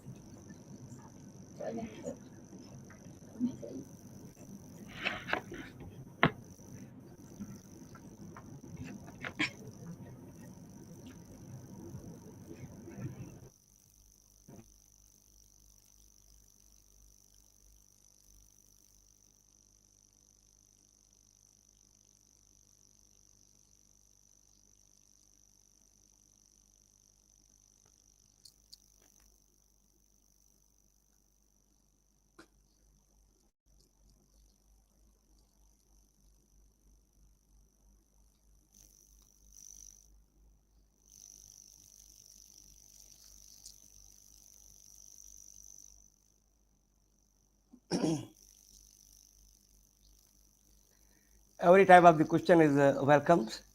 So audience may ask any type of question for your career. If you want know something about your career, how to go for it, whatever in your mind you can ask. Always will be welcome. I hope that on the best of my experience, I can give you the guidance. So because when to learn something actually, when you learn something by learning by asking, very easy way to learn these things. Whenever you are supposed to read a book, a big book like a heavy book, it will take time. Sometimes you need some inspiration that how I start to read this book. Oh my God, it's very difficult to learn. Oh, written in English. But when you are going to learn something from a learned people, having a great experience in hand, then just by asking you are knowing. Asking and knowing is a very easy way to learn and effectively. Whatever I try to share with you, my 23 years experience of my education and professional. You learn everything within an hour, time of 30 to 50 seconds, 50 minutes. Sometimes very important since you learn from me maybe. So don't mean shy to ask you something. Ask and learn. Ask. Don't shy in the classroom that I am going to ask from a teacher. It is your basic right to ask a teacher. I always encourage my teacher to ask from the teacher. Don't disturb teacher in the class, but take a time and after make a list of the questions. Ask. Don't check the knowledge of teacher, but for the purpose of the learning, always ask these things. When you have a 5 question for a particular topic, you will learn everything because already you know what I have to ask. When you have made your make your mind that what I have to ask, you have noted in your notebook and your pad that what I'm going to ask. Basic things what is required to me, what I want to know. Then when you are asking to him the 5 question, one by one he will be answering you, and everything will be clear for you. That will take 1 month to study the same book. So don't mean say shy in asking. Always ask and learn. Be the asking people. Always ask, and don't see that teacher. What teacher will say me that I will, oh shut up, let me to teach. Okay, let him to teach. But at the end, he will always give the opportunity to ask the question. So make the list of always the question. It's an easy way to learn. So again, I am thankful to the platform you provided me, and it is really proud for me to be part of the various universities of Malaysia. And really, Malaysia, I have my means psychological attachment. I can say I am really virtually, psychologically, or spiritually connected with Malaysia. And Malaysia, really, I feel that is my personal home. As I enjoy sometimes visit my village, native village. Sometimes after a few years, I used to go to my village. I feel I was very small kid and living and moving around this village. Similarly, I am talking to you now, but I feel that I am in Malaysia. So I got a lot of love and care from Malaysia, and still Alhamdulillah, I have a lot of connection with the Malaysian professors and universities. Sometime I get opportunity to visit Malaysia. Hopefully in future, when I will have an opportunity to come Malaysia, I will be physically available for you people, inshallah, to meet with you people, to give whatever I have learned from the industry, from the academy. And thank you very much, Aina, for giving this time. And inshallah, next time we will meet again. I have not seen any single question in the chat box. I don't know how many people were connected with us. Do you can let me know? I'm sorry to interrupt, but I think we have questions in the chat box. So as displayed, this is a question from Milia Sophie. She Okay. asked about, You do you think that healthcare and caregiving sector give positive impact in point of view on boomers generation like elderly? So you may answer the questions now. do you think healthcare caregiving sector give positive impact in the point of view on boomer generation like elderly? Yes, of course. Yes, of course. These all the technologies. As I said that why Japan is focusing on the society 5.0 in a shortest possible time, because the age of Chinese people is maybe due to their physical activities. The age is long. The people are crossing 100. They are near to 80 plus people are there, but they are not able to move in there. How these and there's a shortage of the population in the country. They are not giving birth to the more children.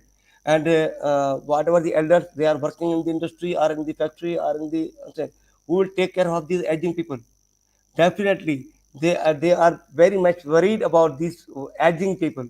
So, in the healthcare, these type of societies can work a lot with the movement and mobility and care of these aging people will be taken care by using the some robots or the mobility, the health will be monitored remotely.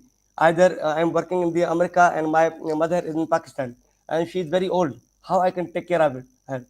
These things can be managed by sitting in the Malaysia, by sitting Malaysia and USA can be taken care by using these our technologies, by using a human robot and monitoring his or her health and getting the advice from the doctors and giving the services to her. So definitely this type of the technologies can help a lot in the healthcare of the well-being. So the next question is from Mary Izati Zakaria. So she asks about what Yeah, are the measures being taken to what ensure measures data are privacy and security in Society 5.0. Yeah, what measures are being taken to ensure data privacy and security in Society 5.0? What we do at our home, what we do at our shop, what we do at the entrance of our university initially. Previously, what was happened when there was system we were living in the Society 3.0 or Society 4.0, that was mechanical society. Before the birth of CCTV monitoring system. Before that, what was it? Was we were having a guard at the front of our door, physical man. We were hiring that you sit at the door for my security purpose. Particularly in the banks. In the banks, we always now also we have at present we have also have the guard, but in the modern cities. But I didn't see guard at the in Kuala Lumpur in front of the banks. But just I saw the door are closed and sensor plate. And one man was controlling that door, and monitoring system was deployed over there. But still in my country, I see all at every place we have a physical person, 2 or 3 person, and attending at the gate of university or bank or school everywhere. We have one guard that provide the security, and that is the mechanical kind of the society.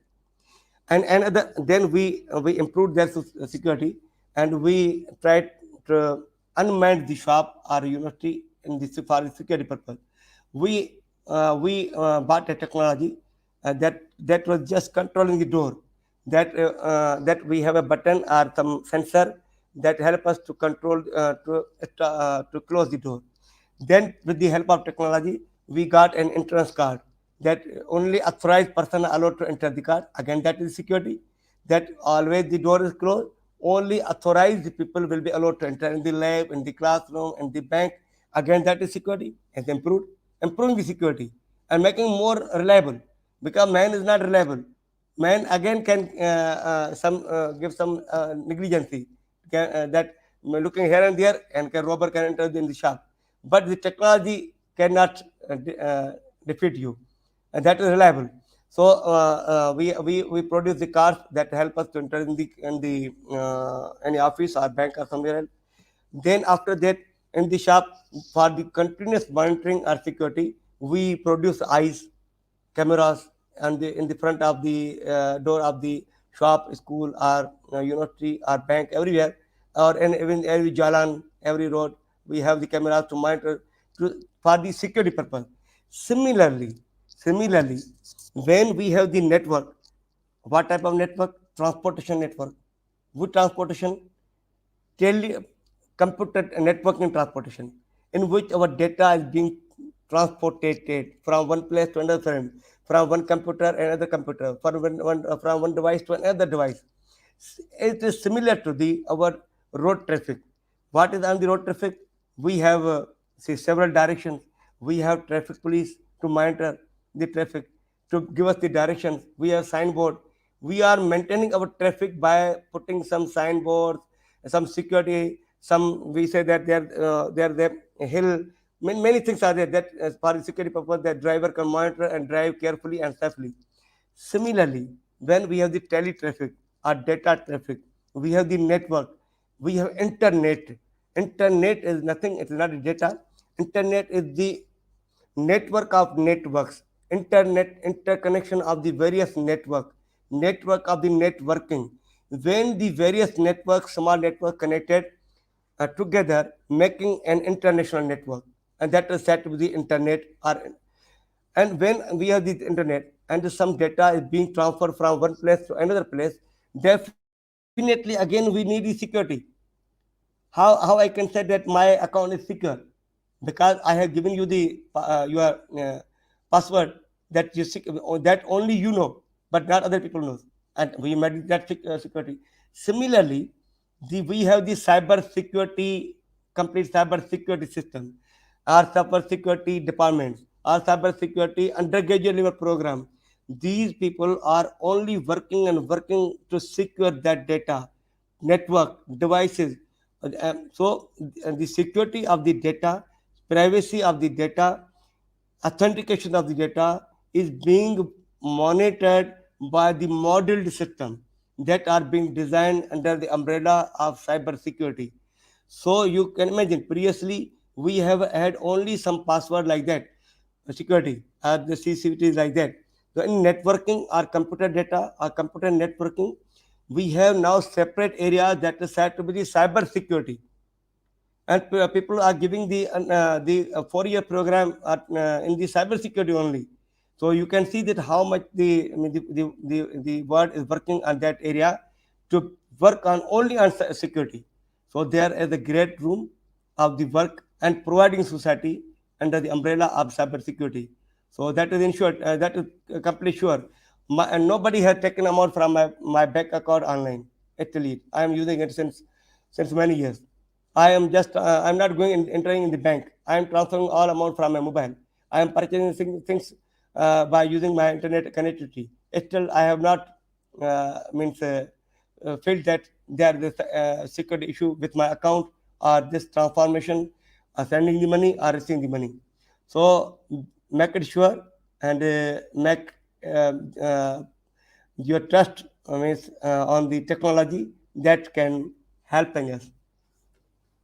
I think she has got my answer. Okay, thank you, Professor, for the answer. I hope that answers your questions. Mary Yusati. So the next question is from Lydia. She asks about how technology helps to shape sustainable future by applying the Society 5.0. Yes, I think I have given a lot of answers for the sustainable future, but in particular, if she want to ask, actually applying Society 5.0, we cannot apply. It is the adoption, adoption. We had adapt. We are applying. Actually, whatever this is application, we have implemented all the technology in the one mobile in the form of various application. IoT is there, AI is there, networking is there, bank is connected with this, school university is connected with you are connected with me now. This is application. When you all these things are integrating these all things, then that is set with society 4.0, then migrate to society 5.0. Suppose you are not sending me the link, and other people have no any access to our this lecture. It means that we are not in society 5.0. And when you are going to keep this video or this lecture in your database, but you are giving only access to dedicated people but not common for all. Again, it is not society 5.0. When there will be access to everybody, allowing everybody, making an open source for everyone, that everybody can access it. That is certainly society 5.0. So actually the technology is being adapted according to our requirement. Our requirement is increasing. We are integrating these things. My requirement is that in my room, air conditioner is on, and I will leave my room, and I will go after the 25 minutes. I am in my room now. I will leave to my university, and I will feel that I know if I forgot to switch off my air conditioner. Yes, oh no problem. I have these things. Just I open my mobile and will close the switch off the button of my air condition, and that is the adaptability and implementation of the society 5.0. This is the first basic example. So the things are improving, and implementation is on the way, and we are now actually entered in society 5.0, but it is time to sense it now. We have to sense it. We have done it. Either we are the society partner or where. Sometime I am in a place, it is very beautiful. When I suddenly reach a place, oh, I thought, what a wonderful, it was my dream to be here. But I don't know what is that place. And I was driving toward the Cameron Highland. Cameron Highland, very beautiful place to see and visit for the journey. So when I reach there, I ask some people, where is the Cameron Highland? Oh, this is the place. Oh, this is a wonderful place. I was there. But when somebody told me that you are at the Cameron Highland and it is, so we are actually in the Society 5.0 now, entered already, but it's time to learn about it and to get the benefit.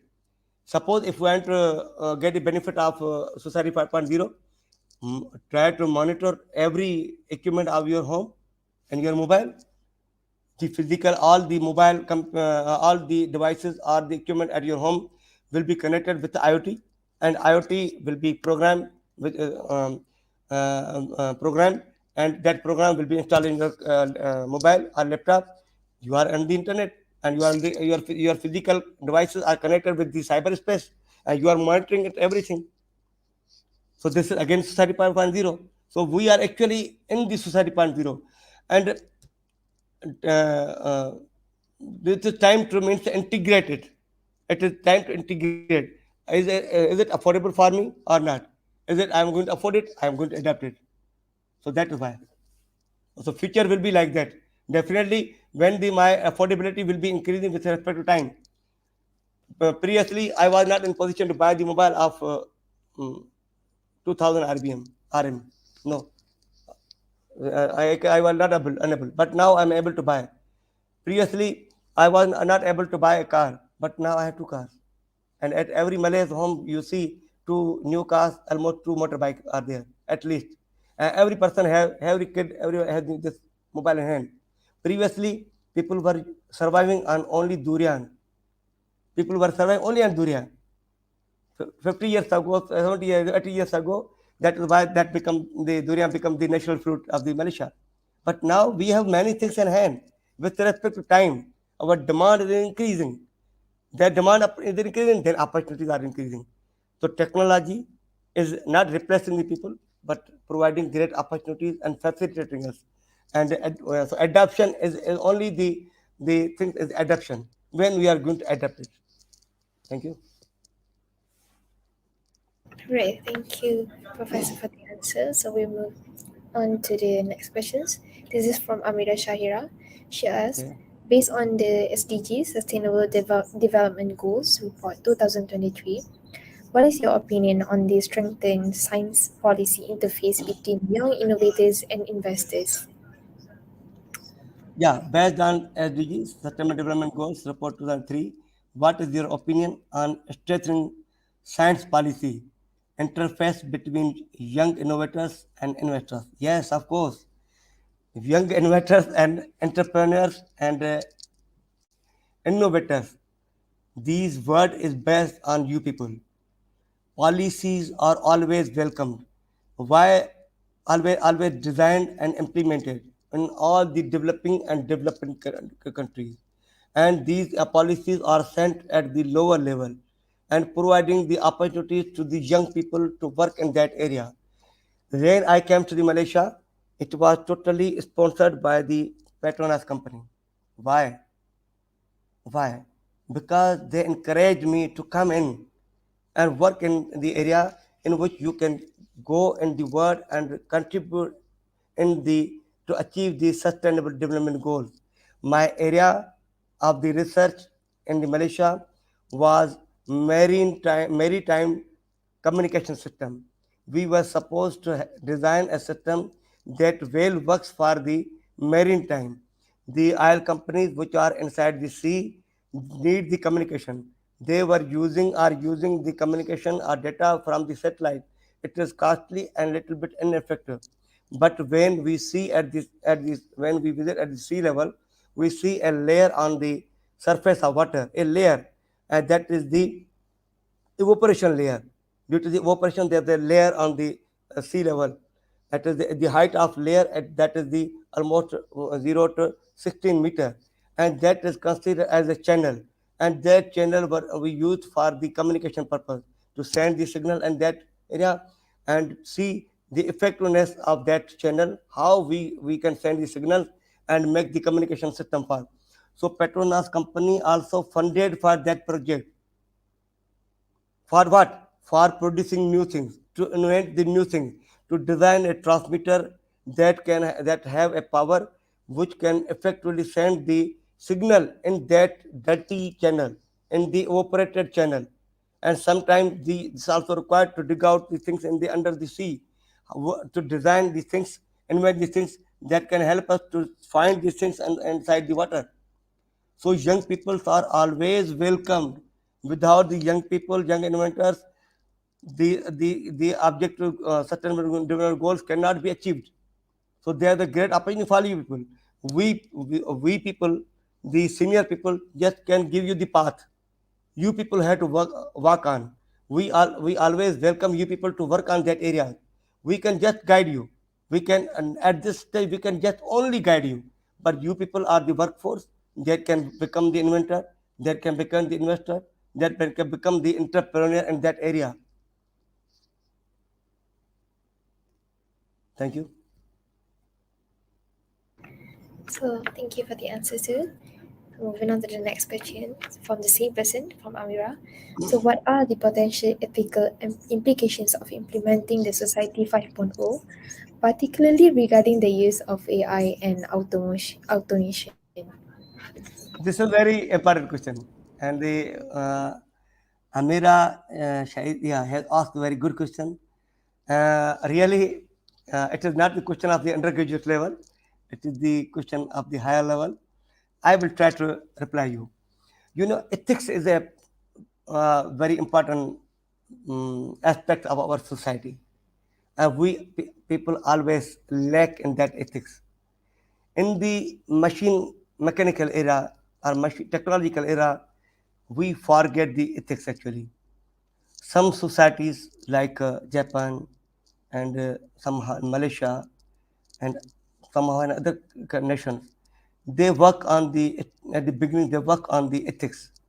When my boy, he was 2 years old in Malaysia, I put him in a Tadika school. Tadika. I don't know, maybe I'm saying the correct word or not. So he used to go there, and when he was coming back to the home, he was putting his shoes at proper place. When he was completing these things, eating, he was used to wash his plate and keeping. We became very surprised where from his learning. And I went to the Tadika and got the information how you people are giving the training to these small babies, having more ethics. Usually we don't do these things in at our home. I keep my shoes, just remove my shoes and throw it. But my 2 year baby is keeping it in a proper way. And this is the ethics we learn from the beginning. So when using the technology, definitely ethics plays an important role, because as we say that we become the good if we learn this ethics, professional ethics. One is the social ethics that help us to learn effectively in society. We think good for others. We don't try to bother others. We try to work for myself and for other people. But when we talk about the professional ethics, we have to set our norms and policies and some checklists that what is allowed and what is not allowed, what our boundaries, what our limitation. So when using the technology like the AI or automation, definitely again ethics are there. Sometime if I say that we are writing a research paper and getting the help from the AI, and ethics is that AI is not generating these things for me, not amazing. It is getting things for me, combining things for me. What is the resource? Maybe the resource is the book written by Amira, but and that book, that resource available, already available in that big data. And on my request, AI is developing that report for me and providing me. Now what I will do, I will claim that that is my data, I am presenting, I am publishing. No, ethics is that what is the source, where from that AI is got this. I will come, though this is my personal paragraph, and I have asked the AI that write this paragraph uniquely, write in a unique way. It will again reproduce it. I will, so now it is not taken from it there. Again, it is the other person. How to means justify again? Very good question, and it needs a lot of debate to talk about these ethics, like professional ethics. So again, how I can justify that this paragraph is my, it's written by me, and I'm going to publish it. Even that knowledge, information about any particular, suppose automation and control, provided by the AI, generated from the big data, and that data is originally taken from the database of Amira. So this, there is a big question and need a lot of debate. How I can justify that ethics to claim that either it is me or not. So I think then a lot of protocols are being designed and to see that, to check that ethics and that claims that inventor or author or can other person can claim the things. So there is a still gap, and people are working on that ethics, that how to rely and claim the things by own. Thank you. I think you have got my answer. Yes, I think we all get the message from from your answer, Professor. Hmm. So moving on to the next questions from Amni Zuhaira. She asks about how can individuals acquire the necessary skills and knowledge to thrive in a society 5.0 environment.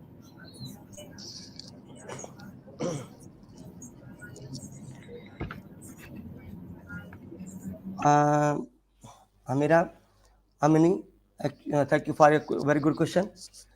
Actually, uh, many years ago, when we were hunting for our food, we were not processing it. We were just hunting and eating that flesh, and eating some vegetables, grains without any cook. With respect to time and requirement, knowledge was coming, awareness was on the way. We were improving. Similarly, before the birth of this mobile, we were using just Hello Mobile, and but nowadays every person having the less education, but still using all the applications, because only the applications, knowledge of using these things is easy, is very easy to use these things easy. To drive a very modern car is again not a problem now. Previously we have had geared car in which we have the gear, but now we have automatic car. We are used by only using the our 1 foot to control our car, and looking at the rules of traffic. But when you are using these things, you get the information from the service provider, that how I can use it. Please read the book, or get the training of that, or just have a demo of for utilizing that technology. If we are user, if we are user, then we get how to operate it, how to make juice, how I can use this juicer for making a wonderful juice, a mango juice. So then, similarly, if there is a training or knowledge to acquire of using the things and developing the things. If you are becoming want to be a user, then definitely there is a guideline and short training, a demo, a video, and many things like that. But if you are a user of the technology, the developer technology, then it is beginning from it start from the institutions. The Sustainable Development Goals are SDGs. Yeah, OB. OB education now We were very not very, well known about these OB. Since the last a few years, we have become habitual. When I was in Malaysia doing my PhD, the OB was there, but we were not means it was not attractive to us because we were not well known about that. And what is OB? What is that? We are doing great things conventionally. These are very good. But now, when I have understood after 4 years working on it, that what is the actual concept and behind the philosophy of OB, it is really wonderful thing. It is really wonderful thing because with respect to time, I try to learn. I got the training. I study that OB, and now I am implementing that OB in my academic procedure, in the teaching and in the learning. I am all every day I am giving training to the students in classroom and training my teachers how to give the now teach the student. Conventionally, it is not required. So when you are going to get the knowledge about developing knowledge, you have to go for the proper education. If you are a user, then definitely when we buy the new thing, we get the information, we use it, we get it, we get the skills, experience and skills, and become the master. So there is a proper way to go, and if anybody would like to choose the area of that area, means the society 5.0, have to not completely society 5.0, have to work on one component because we cannot be the antibiotic like antibiotic medicine work can work for all. We had to work on one area, either become an IoT specialist, become AI specialist, become the wireless data expert, become the network expert, become the security expert in the cyber security after getting the proper education. Or sometimes we have design courses like the Cisco is a very all service provider, equipment provider in the world. That is the router, switches, hub, everything being provided. We get the online certification like Cisco certification, network certification, A, B, C, D, various certifications are there. So definitely you can search on the Google that a lot of teachers, trainers, and institutions are offering the short courses regarding the usage of the applications and the training on the developing the AI based systems, programs, and models. Thank you. Okay, with the last questions, we have reached the end of our Q&A sessions. Thank you very much, Professor Abdul Sattar, for your valuable answers, and thank you for the active participants from the viewers. So, ladies and gentlemen, we have now come to the end of our event. Thank you to Professor Abdul Sattar for taking the time out of your busy schedule to participate as our honorable speaker for such a very meaningful talk. Once more, thank you all for participating in our seminar. Before parting ways, I would like to invite Professor Abdul Sattar, alongside with our director of the program, to give full cooperation for a photography session as our MarTech team will take over the session.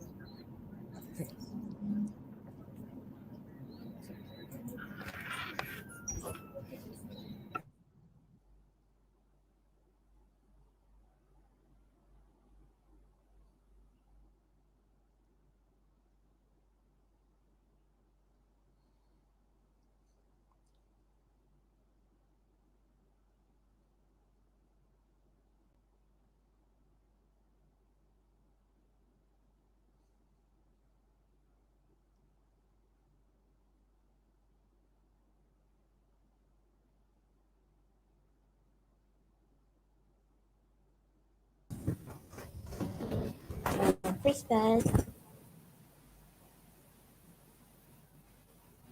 All right.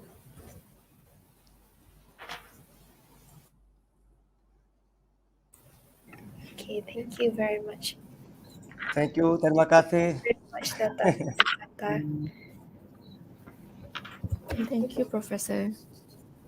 Welcome.